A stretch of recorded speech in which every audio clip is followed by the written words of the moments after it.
Donc, première étape, on prend la lame de verre. Deuxième étape, vous allez prélever le colorant. Alors, hyper important, je vous montre erreur et la façon de bien faire. Première erreur, je lâche ici le récipient. Du coup, j'ai de l'air qui va rentrer dans ma pipette. Et quand je vais mettre le colorant, je vais avoir des bulles d'air.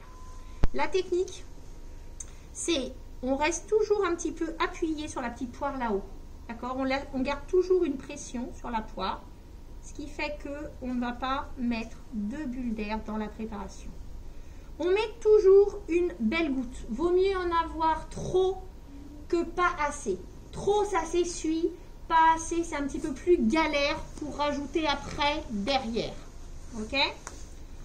Ensuite, je vais vous donner une racine à mettre dedans. Donc la racine, vous verrez qu'il y a une zone qui est plus noire. C'est un peu le système comme les pointes d'asperges. Vous savez, les asperges, vous avez la pointe. La pointe ici va être plus colorée. Ça veut dire que j'ai plus d'ADN dans cette zone-là.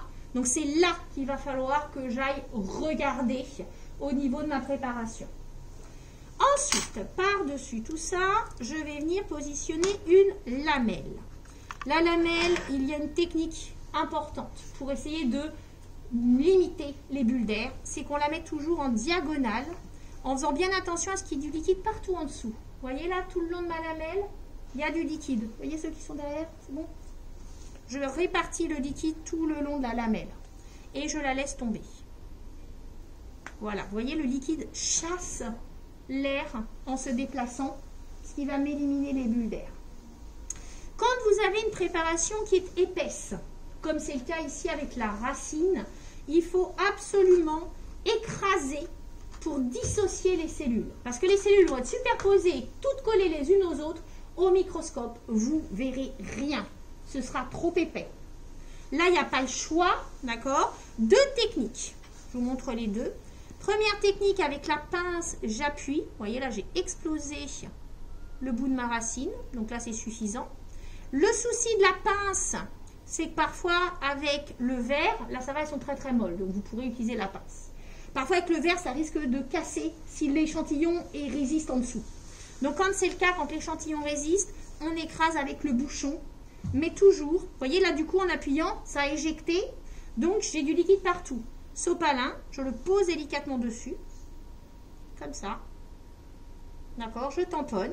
J'ai le petit bouchon, donc il me sert à écraser ou juste à tamponner. Et ensuite, j'enlève. Alors, j'espère qu'il va y avoir une erreur pour qu'on puisse travailler dessus. Ce serait bien. Ah mince, il n'y a pas d'erreur. Bon, bah, je vais en créer une. C'est pas grave. Alors, la plupart du temps, ce qui se passe, c'est que... Ah si, peut-être. C'est qu'en fait, mon échantillon reste trop épais. Donc, du coup, il y a des zones avec de l'air. Il ne doit pas y avoir d'air sous votre préparation. Donc, si j'ai de l'air, je dois reprendre du liquide dans ma pipette. Je me positionne le long de ma lamelle et je vais laisser couler le liquide sur le bord de la lamelle. Par capillarité, le liquide va passer sous la lamelle et du coup remplir l'air. Là, malheureusement ou heureusement, la préparation est belle. Donc, je vais faire comme s'il y avait des bêtises. Vous avez une grosse bulle d'air. Pareil, pas de bol, vous avez mal manipulé, il y a une grosse bulle d'air. Pas grave. Vous prenez le sopalin. Vous prenez votre doigt.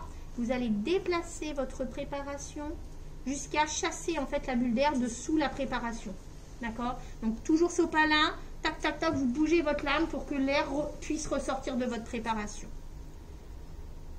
Voilà, merci Chine. Vous pouvez